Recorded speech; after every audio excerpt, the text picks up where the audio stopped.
اہل ذکر کون ہے؟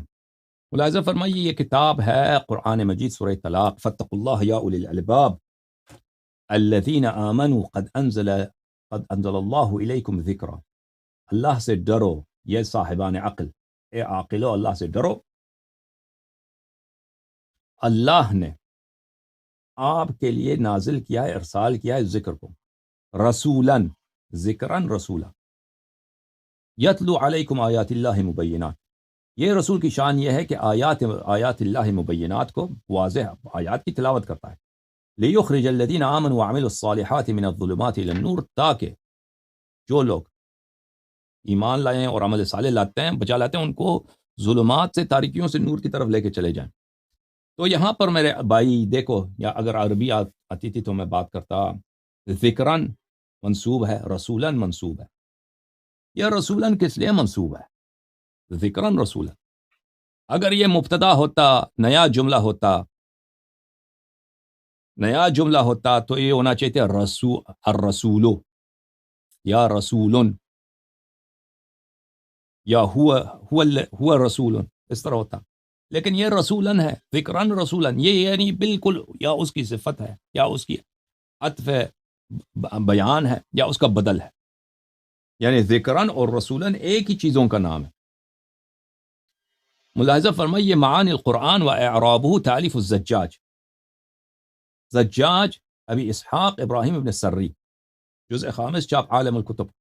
یہاں پہ ملاحظہ فرمائیے عزیزو کہ رسولن کیوں منصوب ہے؟ فرمایا رسولن منصوباً بقولہ ذکرن، رسولن اس لیے منصوب ہے کہ اس سے پہلے ذکرن کا ذکر آیا ہے، یکون المعنی قد انزل اللہ الیکم ذکرن رسولا ذا ذکرن، کہ اللہ تعالیٰ نے آپ کے لیے ذکر بھیجا ہے، اس ذکر کا نام ہے رسول صلی اللہ علیہ وسلم، کیونکہ وہی رسول ذو ذکر ہیں، صاحب ذکر ہیں۔ یتلو ویکون رسولا بدلا من ذکر، اور رسول جو ہے بدل ہے، بدل مثلا اس طرح ہے کہ صفت کی طرح ہے بدل، مثلا میں کہتا ہوں، اردو زبان میں کہتا ہوں زید آئی ڈاکٹر، زید جو وہ آنکھوں کا ڈاکٹر ہے وہ آ گیا، زید آنکھوں والا ڈاکٹر آ گیا، یا آنکھوں والا ڈاکٹر جو ہے وہی زید ہے، یہ اس کا بدل ہے، ٹھیک ہے نا، زید پہلے آنکھوں والا ڈاکٹر آ گیا۔ یہ میں ایک مثال دیتا ہوں کہ اردو زبان میں بدل کیسے ہوگا۔ یہ ذکر اور رسول ایک ہی ہیں، اچھا جب ذکر اور رسول ایک ہی بنے، جب ذکر اور رسول صلی اللہ علیہ وآلہ وسلم ایک بنے تو فاسألوا اہل الذکر ان کنتم لا تعلمون، جب ذکر رسول صلی اللہ علیہ وآلہ وسلم ہے تو اہل ذکر بھی اہل رسول صلی اللہ علیہ وآلہ وسلم۔ اگر ہم کہیں کہ نہیں ذکر سے مراد قرآن ہے، فاسألوا اہل الذکر ان کنتم لا تعلمون، تو رسول اللہ صلی اللہ علیہ وآلہ وسلم کی حدیث میں ابھی آپ کو دکھا چکا ہوں،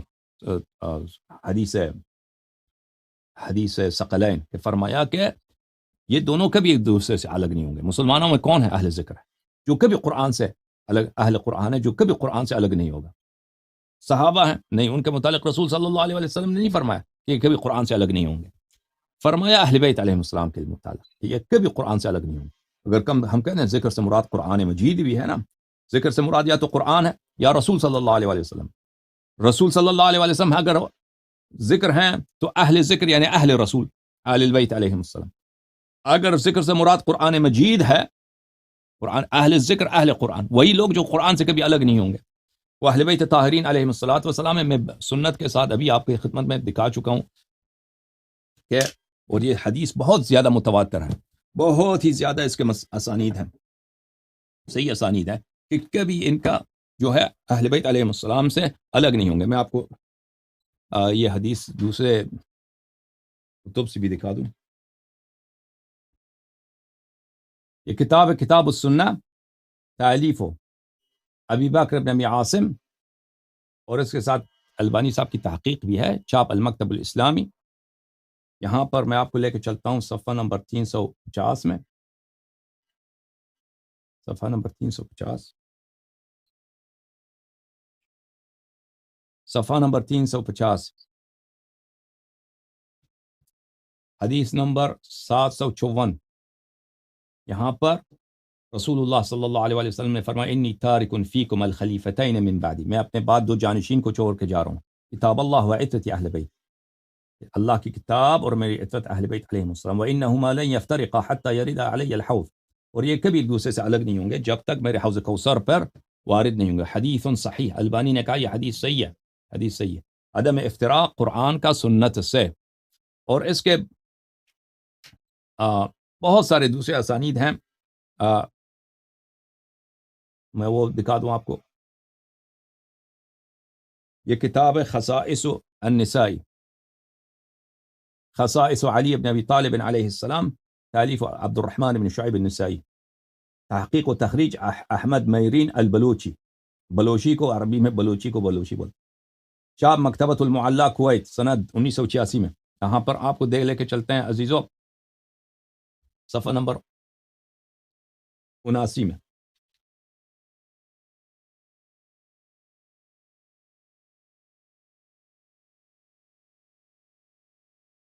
معاف کیے، صفحہ نمبر 96 میں، 96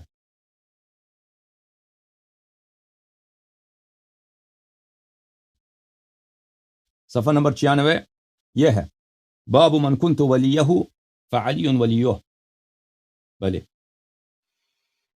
زید بن ارقم کہتے ہیں کہ رسول پاک صلی اللہ علیہ وسلم جب حجۃ الوداع سے واپس آ رہے تھے، غدیر خم آئے، وہاں پہ کچھ درخت تھے، درختوں کے نیچے ہم نے جارو لگا دیا، پھر رسول پاک صلی اللہ علیہ وسلم نے فرمایا کہ انی قد دعیت، میری موت قریب آ چکی ہے، فاجبت، میں ان قریب مر جاؤں گا، وانی قد ترکت فیکم الثقلین، میں تمہارے درمیان ثقلین چھوڑ کے جا رہا ہوں، احدہما اکبر من الاخر، کتاب ایک دوسرے سے بڑا ہے، ایک بڑا ایک چھوٹا ثقل ہے، کتاب اللہ وعترتی اہل بیتی، کتاب اللہ اور میری عترت اہل بیت، فانظروا کیف تخلفونی فیہما، تم اچھی طرح سے دیکھ لو، جانچ لو کہ تم ان کے ساتھ کیا برتاؤ کرو گے میرے بعد، فإنہما لن یفترقا حتی یرد علی الحوض، یہ کبھی ایک دوسرے سے الگ نہیں ہوں گے، کبھی دوسرے سے الگ نہیں ہوں گے میرے بعد۔